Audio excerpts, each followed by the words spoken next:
Content natin for today's vlog is about sa fuel consumption ni 450NK. Uy! Si 450SR at si 450NK, malakas po sila sa gasolina based sa mga reviews.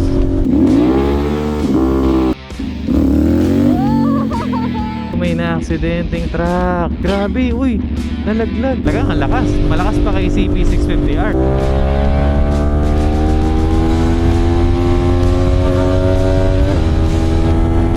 Matipid nga ba? O malakas talaga sa gas?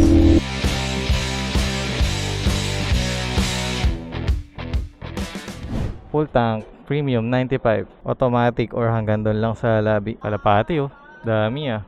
Kung bata ako gusto ko magkaroon yan eh, kaya lang nagkaroon na ako, nabihag lang agad eh. Oo, kabili nun eh, lumayas agad sa akin yung kalapati, dapat yan babalik eh. 72.48 per liters ang gas ngayon sa premium 95 dito sa Shell. And tingnan natin magkano ang full tank.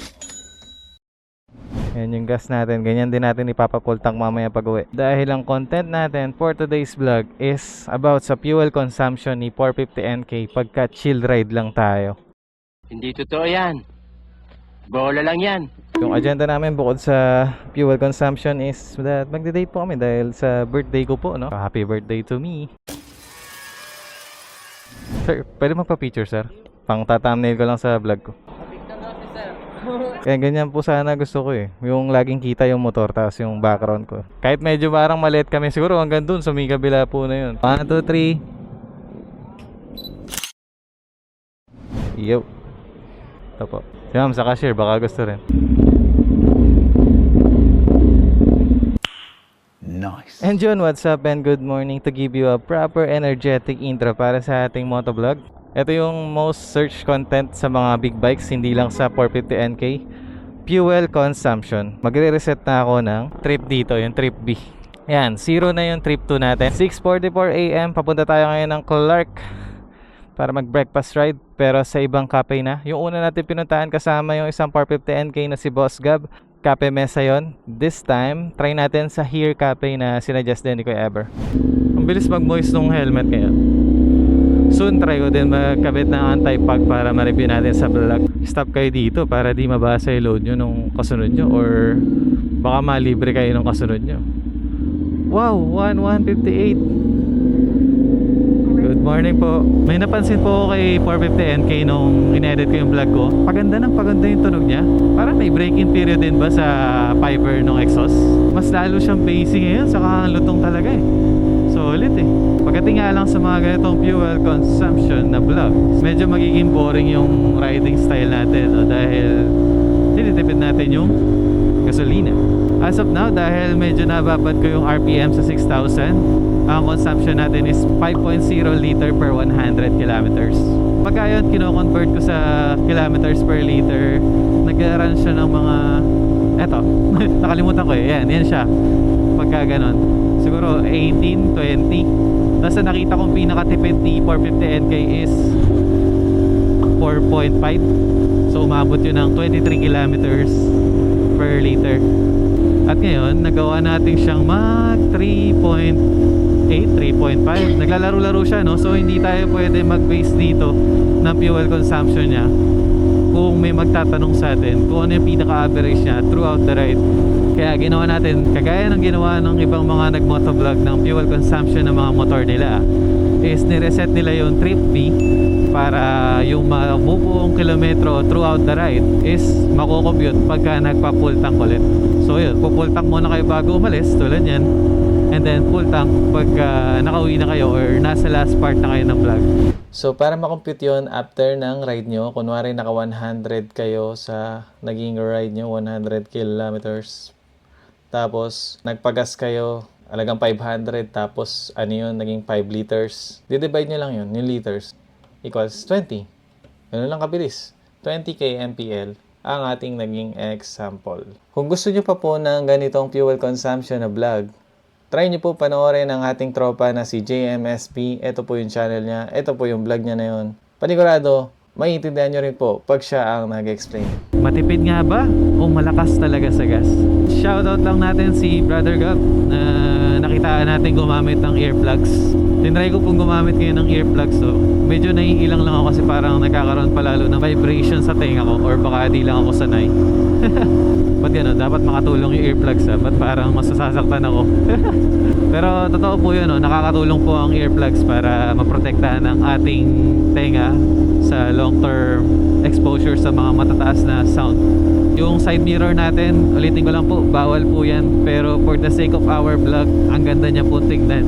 Ayan, enjoyin po natin. So, hindi naman siya super higpit na mahuhuli. Bawal lang talaga, may huli lang talaga. Pero for the meantime, iwas na lang tayo sa lugar kung saan siya mahuhuli. At enjoyin natin. Napakalinis nung dash natin or yung cockpit natin dito kay 450NK. TFT yun, tapos grabe. Look at that. Look at that, di ba? Sarap. Feel nyo na parang kayo yung nagmumotor dito kay 450NK.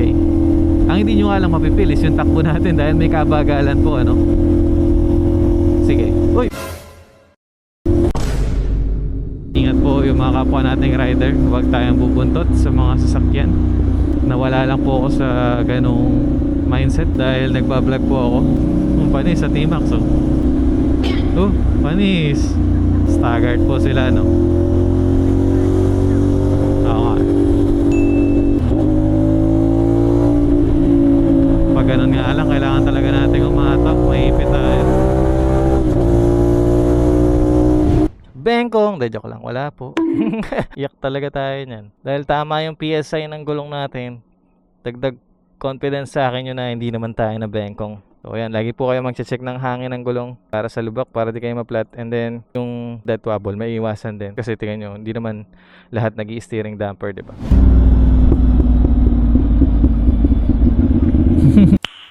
Nice. Ano po kaya nangyari dito? Bakit lahat biglang naghintuan po, no? So gilid-gilid gaming muna po tayo. Wala basade, lahat po ng sasakyan naghintuan. At nag-worry po si baby dahil mausok daw, baka daw may aksidente. Wag naman sana, sana wala. Kawawa naman po kung ganun. Sarap na ang tunog ni 450NK. Ang lutong, ang sarap. Buong buo. Trum! Ayun o, yung mga ganun, no? Di nga lang siya talaga ganun karinig sa camera. Pero alam nyo naman, pag narinig nyo kahit konti, na-imagine nyo kung kayo yung gumagamit na itong 450NK. Grabe, sarap ng tunog na yun. Pero nabigyan naman namin kayo ng close to reality na soundcheck ni 450NK, diba? Sa Red Exhaust vlog natin. Kuha sa iPhone, ang ganda. Bubog na to, baka mabutasan tayo dito. Taas ako visor. Feeling ko lilipat na tayo dun. Mag-lane filtering tayo sa gitna pagka nagkataon. You know, perks of motorcycle. Nakakasingit. Mamaya tingnan natin, ano nga bang cause na itong traffic na to? Bakit ganito? Dami. Hindi naman normal na nagkaka-traffic dito eh. Doon sa may ano, pwede pa sa tawag dito, sa may tulay, sa Viaduct na mahaba. Pero lagpas na eh. Smooth lang yung mga singit po natin, no. Kaya lang ito, malakas sa gas to, guys. Kahit na dito, bagalan nyo, magmadali kayo. Malakas sa gas ang traffic. Kasi laging low gear. And then, laging dala-dala ng motor yung bigat niya. If napapansin nyo nga po pala na smooth yung kuha natin dahil naka 60 fps na po ako ulit. Uy, wow, CBR 150R, mukhang pang truck yun ah. Oo, kaya yun, kahit yung ganito, kahit yung big bike, kahit NK, kaya. Kahit yung kay Boss Dosj, kaya ng likod ng sasakyan. Galing eh, no? Basta yung nasa rack lang.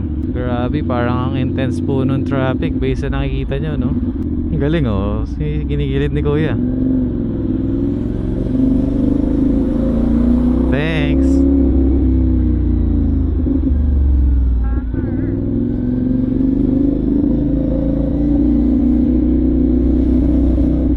Ganon sana. Nakakatawa naman po yun, no? Siguro may motor din po siya, no?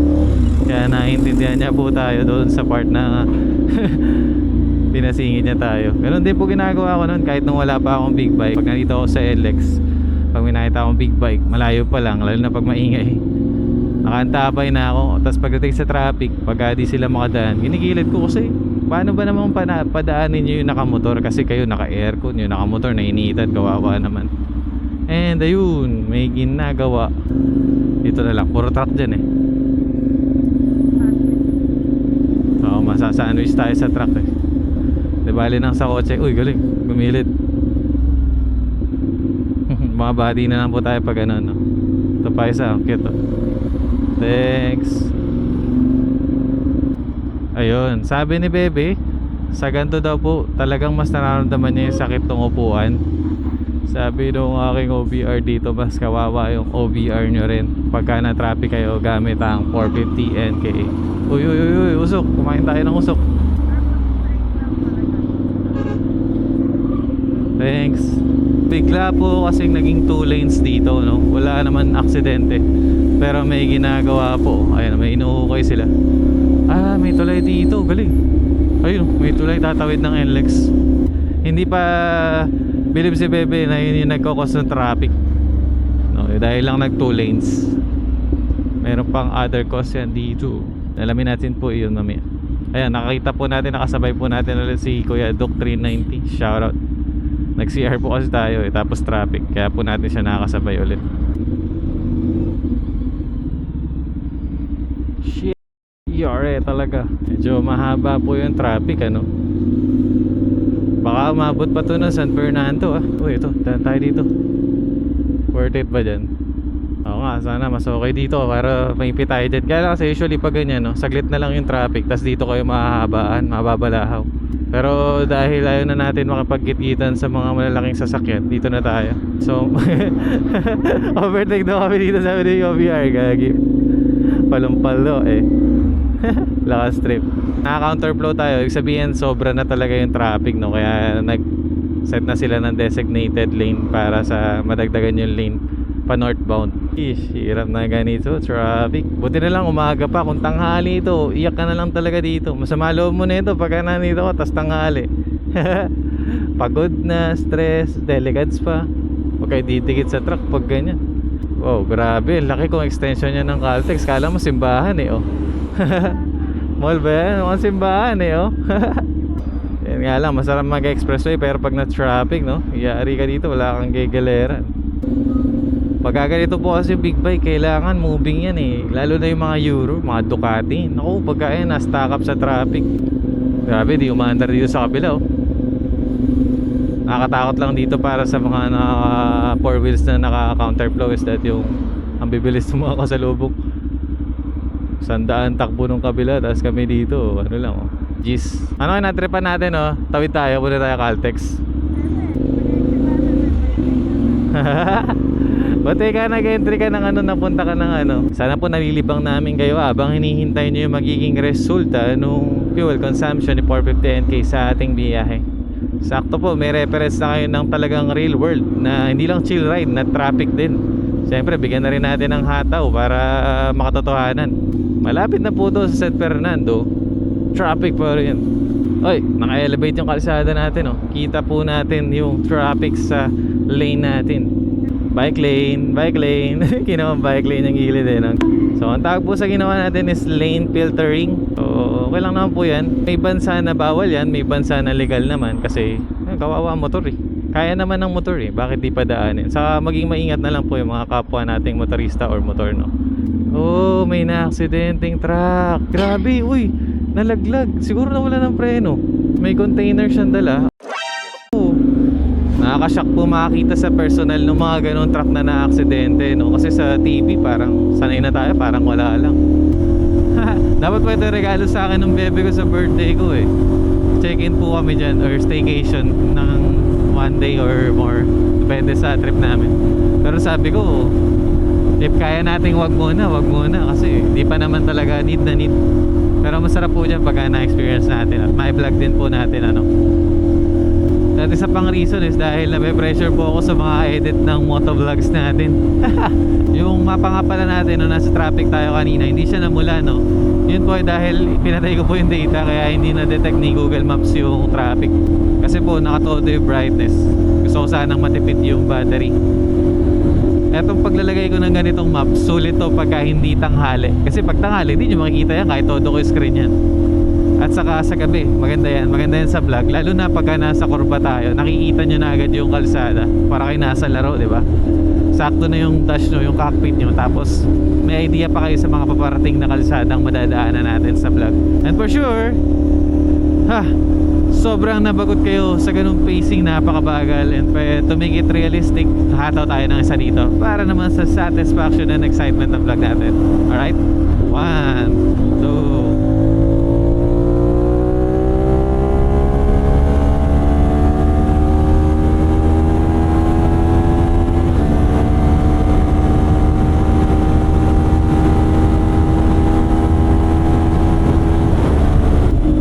Okay na. Chill na ulit tayo, no? Kumbaga sa mga nag-ride, pampatanggalan to, pampasaya. Saya kasi talaga. Daw mo yung excitement and power ng motor, yung thrill as you as a spirited riding rider. As a spirited rider na damang-dama mo yung pag-express mo ng sarili mo sa takbo ng iyong motorsiklo.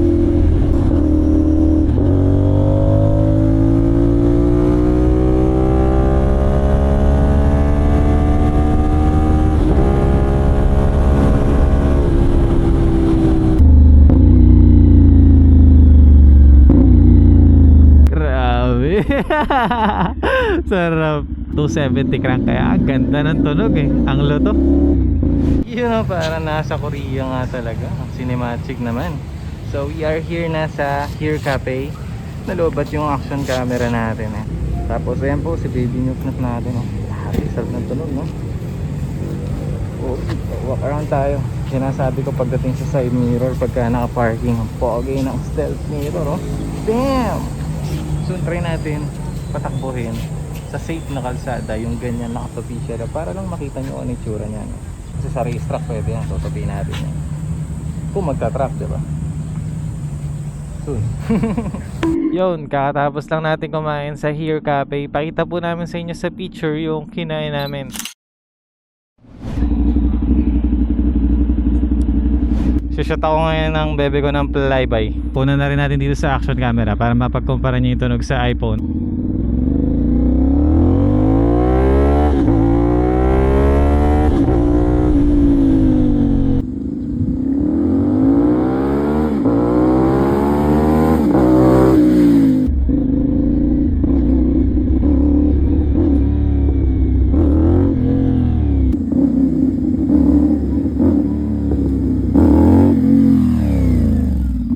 Teka, off ko yung traction. Pangatin daw natin, sabi ni Bachi, konti lang.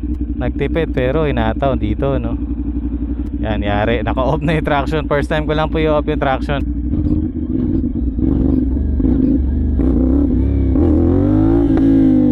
Nakita.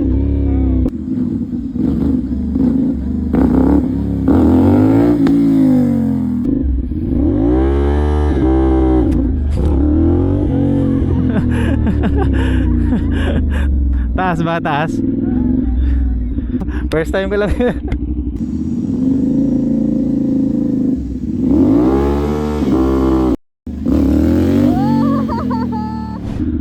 Sarap nun, nyok-nyok. Thank you.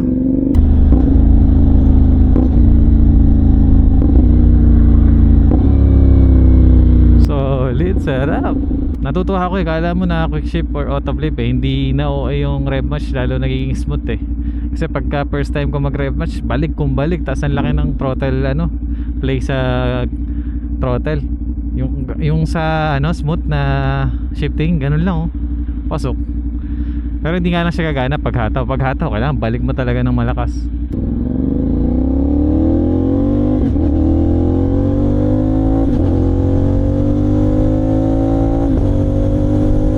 Narinig niyo yan? Ayun o, sarap o. Grabe, ang smooth ng pasok.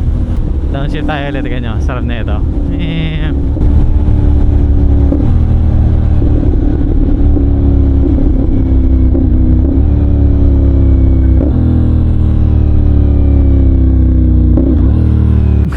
Sobra na yun sa primera. Pero ang ganda ng tunog eh, no? Grabe, nakakatuwa. Rev match po yung tawag sa ginagawa ko, no? So hindi po automatic or semi-automatic si 450 NK. Bumba tayo dito.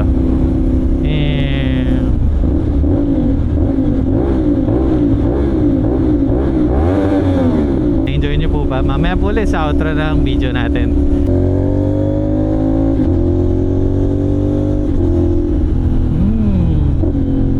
Smooth. Grabe. napakanta. Sarap maglaro ng shifting. My God. Hey! Welcome again. Ay, may toll gate pa pala. Sorry. Yun yung tunog pagka nagka-clash kayo. Nging gara, no? Maganda pagka rev match yung tunog eh.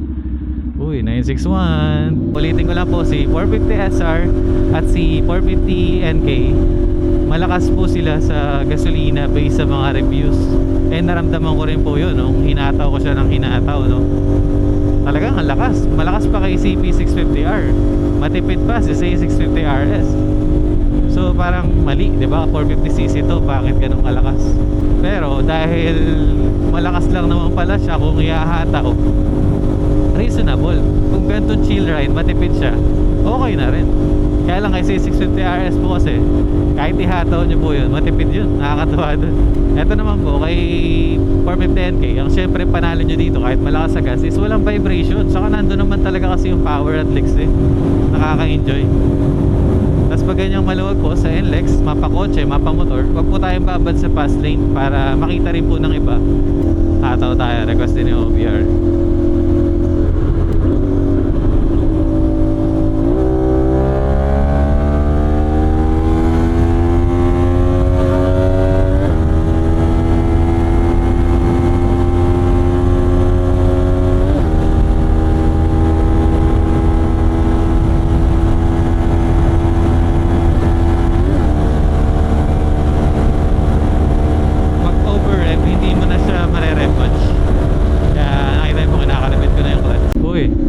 Madami pong naapektuhan talaga nung aksidente na yun. Hanggang ngayon po pala traffic oh. Pakita ko po sa inyo dito yung ano, bawal to ha, para lang naman makita natin yung tsura. Yun. Namatay yung motor natin.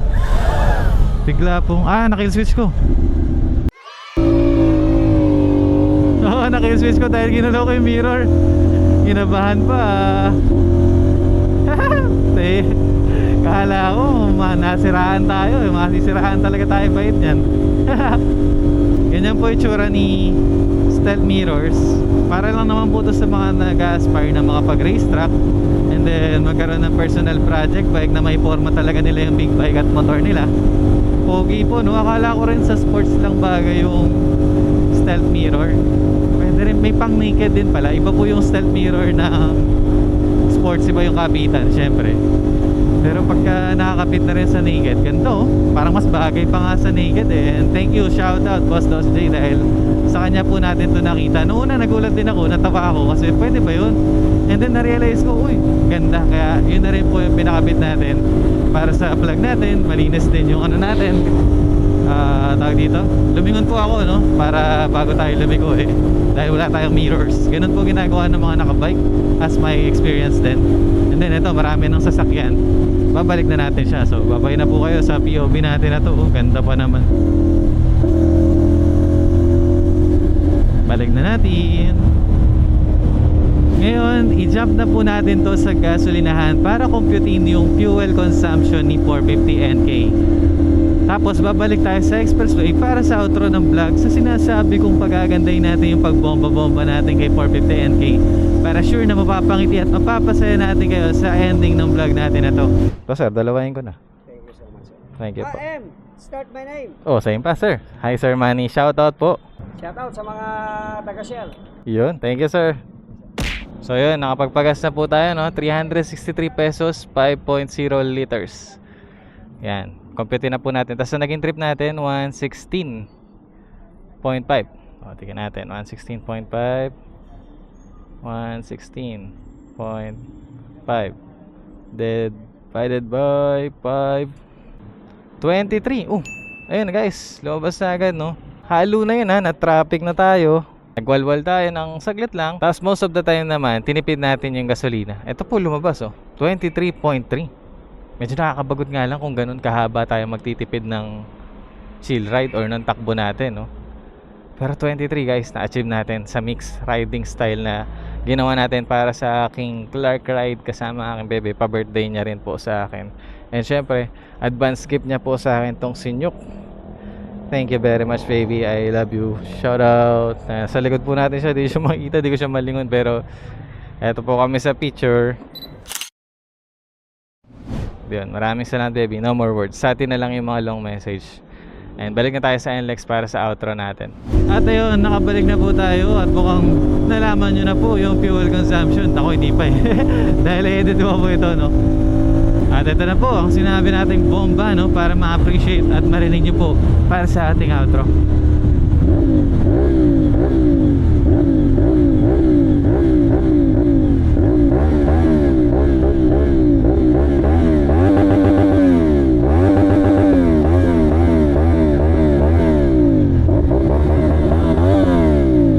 Winalwal.